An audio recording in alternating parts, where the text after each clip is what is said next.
మోదీకి మళ్ళీ ఓటేయాలి అనడానికి మీరు ఏ ఎజెండాని ఎంచుకుంటున్నారు? నీ కార్యక్రమంలో స్పెషల్గా మాట్లాడుతున్నా మహిళలకు అసలు ప్రభుత్వాలను దించేది, ప్రభుత్వాలను తీసుకొచ్చేది ఎవరు? ఖచ్చితంగా మహిళలే అన్నప్పుడు ఇప్పుడు పెద్ద ఓట్ బ్యాంక్, యువకులు కొన్నిసార్లు యువకుల కారణంగా ప్రభుత్వాలు మారుతాయి. అవును, యువకులు ప్రభుత్వాలను మార్చడంలో చాలా ముఖ్య కారణం అయినప్పుడు, అదేవిధంగా ప్రభుత్వాలను మార్చడంలో, ప్రభుత్వాలను కొనసాగించడంలో ప్రధానమైనటువంటి ఇంకొక కారణం మహిళలు. ఈరోజు దేశవ్యాప్తంగా మహిళలు అనేక కారణాల వల్ల మోదీతో ఉన్నారు. ఎందుకంటే మోదీ గారు గత 10 సంవత్సరాల్లో అనేక పనులు చేయడం జరిగింది. కానీ మహిళల విషయంలో, ప్రధానంగా మహిళల విషయంలో అవినీతి లేని రాజకీయం చేసిండు. అది అందరికీ పనికొస్తుంది. ఈరోజు 10 సంవత్సరాల్లో మోదీ గారి ప్రభుత్వంలో అవినీతి లేదు. ఇంతకుముందు 10 సంవత్సరాలు ఏ ప్రభుత్వం ఉంటే అవినీతి లేనటువంటి ప్రభుత్వం ఉందా? లేదు. అయితే ఇది జనరల్గా అందరికీ పనికొస్తుంది. కానీ మహిళల విషయంలో నేను ఇంతకుముందు చెప్పాను కదా, ఆవాస్ యోజన, జల్ కా నల్ అంటే ప్రతి ఇంటికి నీరు, ప్రతి ఇంటికి మరుగుదొడ్డి, ప్రతి మనిషికి జనధన్ అకౌంటు, ప్రతి ఏదైతుందో 33% రిజర్వేషను, త్రిపుల్ తలాక్ తీసేయడము, కేవలం 10 సంవత్సరాల్లో ఇన్ని మార్పులు తీసుకొచ్చి అసలు 2000 ఇప్పుడు నరేంద్ర మోదీ గారి ప్రభుత్వం 24 కావచ్చు, కానీ 29 తర్వాత, ఎందుకంటే ఒక నిర్ణయం అయిన తర్వాత అమలు చేయడానికి టైం పడుతుంది. అయితే 29 తర్వాత ఈరోజు 180 మంది ఎంపీలు ఉంటారు. ఇదే నెంబర్ ఉంటే 543 కనుక నంబరే ఉంటే ఈ 543లో 183 మంది ఎంపీలు మహిళలు అవుతారు. మీరు చూడండి, పార్లమెంట్లో మొత్తం రంగులు మారుతుంది, అసెంబ్లీలో రంగు మారుతుంది. 119 సీట్లు ఉంటే ఈరోజు 45 సీట్లు, 42 సీట్లు మహిళలు ఉంటారు. ఇక్కడ 119లో మహిళలు కాదని ఏదైనా ప్రభుత్వం నడుస్తుందా? కాబట్టి అంటే 40 సీట్లు మహిళలు ఉంటే ఈరోజు 40 మంది లేరు.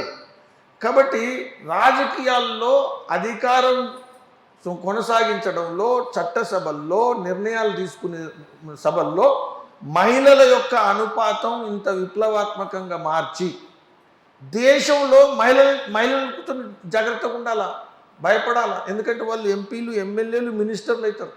ఎందుకంటే 40 మంది ఎంపీలు అయిన తర్వాత మినిస్టర్లు చేయకుండా ఉండలేవు. ఇప్పుడున్నటువంటి 2, 2 ఒక్కరు ఉంటే నడవదు. ఎక్కువ సంఖ్యలో మినిస్టర్లు చేయాలా. ఎక్కువ సంఖ్యలో మినిస్టర్లు అయిన తర్వాత క్యాబినెట్లో వాళ్ళు కూర్చుంటారు. కాబట్టి ఒక కంప్లీట్ మార్పు తీసుకొస్తారు. మహిళల కోసం ఇంత సమూలమైనటువంటి మార్పులు తీసుకొచ్చినటువంటి దేశ ప్రధాని 75 సంవత్సరాల్లో మొదటి వారు నరేంద్ర మోదీ గారు.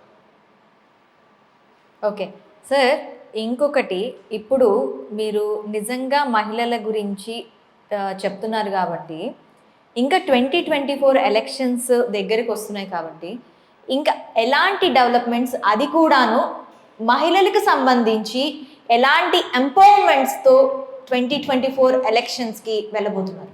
ఇప్పుడు నరేంద్ర మోదీ గారు ఏదైనా ప్రామిస్ చేస్తే ఆ ప్రామిసు కాంగ్రెస్ ప్రామిస్ లెక్క కాదు. ఇది మనం చూస్తున్నాం. కాంగ్రెస్ ఏదైనా ప్రామిస్ చేస్తే ఏం చేస్తారు? బస్సులు ఎక్కిస్తారు, బస్సులు తగ్గిస్తారు. బస్సులలో మహిళలు ఎక్కుతుంటారు, బస్సులకు ఫ్రీ బస్సు అయితే ఎన్ని బస్సులు? బస్సుల సంఖ్య తగ్గిస్తారు, మహిళల సంఖ్య పెరుగుతుంది, బస్సుల సంఖ్య తగ్గుతుంది. ఎందుకంటే వాళ్ళు నడపలేరు కాబట్టి. ఈ కాంగ్రెస్ గ్యారెంటీ అంటే ఇంతే. 4,000 రూపాయలు ఇస్తామన్నారు ఈ ఇయర్, మళ్ళీ ఇదంటారు, అదంటారు, వైట్ కార్డు ఉందా లేదా అంటారు, లేకపోతే ఇంకేదో అంటారు. 200 యూనిట్లు ఫ్రీ అంటారు, మళ్ళీ 200 యూనిట్లకు రకరకాల జల్లెడ చిల్లులు లెక్క ఇబ్బందులు పెడుతుంటారు. ఇది కాంగ్రెస్ గ్యారెంటీ. ఇది మొత్తం ఎక్కడ కాంగ్రెస్. నరేంద్ర మోదీ గారు ఇది చెప్తే ఇది అవుతుంది.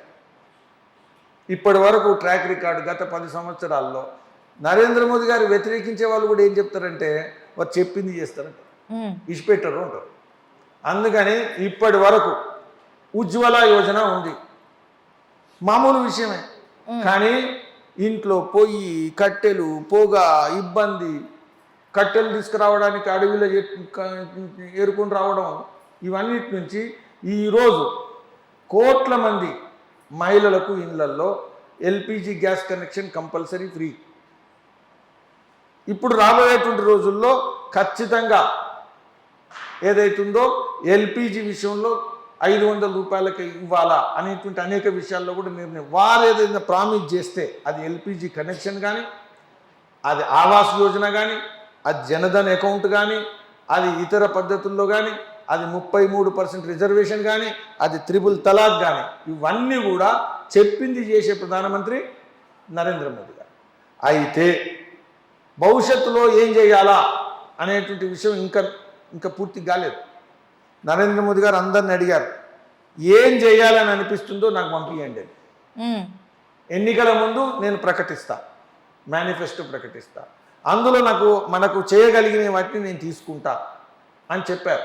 అందుకని నేను ఇక్కడ ఉండేటువంటి మహిళలు మీ ద్వారా అందరికీ చెప్తుంది ఏంటంటే, ఏదైతే అవసరమో, ఏదైతే చేయడం చాలా దేశానికి మహిళా లోకానికి అవసరమో వాటి విషయంలో అభిప్రాయాలు కూడా నరేంద్ర మోదీ గారికి పంపాలి.